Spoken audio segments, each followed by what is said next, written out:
একটু এই ধরনের সমালোচক না। আর যেহেতু বর্তমান এই ধরনের খেলার আগের দিনটা চলে আসছে, তো বিশেষ করে আমি ওই জন্য আজকে হয়তো এই ভিডিওটা দিতেছি। তো যারা হয়তো আগ্রহী আছেন আর যাদের হয়তো গ্রাম অঞ্চলে হয়তো নাও বাইচ খেলা হইব, নিশ্চয়ই আপনারা কমেন্ট যুগে জানাবেন আমাদের মিলন জ্যোতি নাও নিশ্চয়ই আপনাদের ওইখানে নিয়ে হয়তো আমরা বাইচ দিয়ে আসুন বলে আমরা আশা রাখি। তো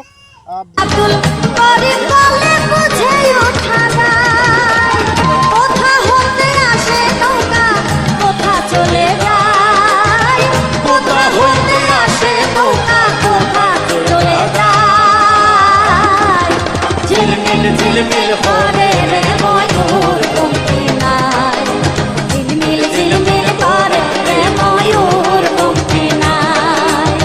কমিস করে নাও বানাইছে কেমন দেখা যায়, ঝিলমিল করে রে ময়ূর কমতি নাই। মিলন জ্যোতি নামের যেটা আমাদের আসমত আলী, ওনার জন্য খুব বেশি বেশি করে দোয়া করবেন, যাতে উনি যেহেতু পিলপিলি চালিয়ে সংসার ভালোভাবে চলতেছেন, তো ওনার জন্য চিন্তা মানে একটু আশীর্বাদ করবেন যাতে আরও ভালোভাবে থাকতে পারে, ভালোভাবে চলতে পারে। আর বিশেষ করে উনি না ওঠার জন্য হয়তো আপনারা অনেকেই আমার কিছু বন্ধু বান্ধব আছেন, যারা আমার ফ্রেন্ড আছেন বা মার্শা ব্লগসে যারা হয়তো ফলোয়ার্স আছেন, অনেকেই আমার কমেন্ট করে কন যে আসমত ভাইয়ের নাওটা একটু দেখাবেন, আসমত ভাইয়ের নাওটাও তো দেখান একটু, এই ধরনের সমালোচক না।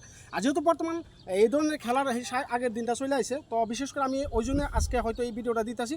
তো যারা হয়তো আগ্রহী আছেন আর যাদের হয়তো গ্রাম অঞ্চলে হয়তো নাও বাইচ খেলা হইব।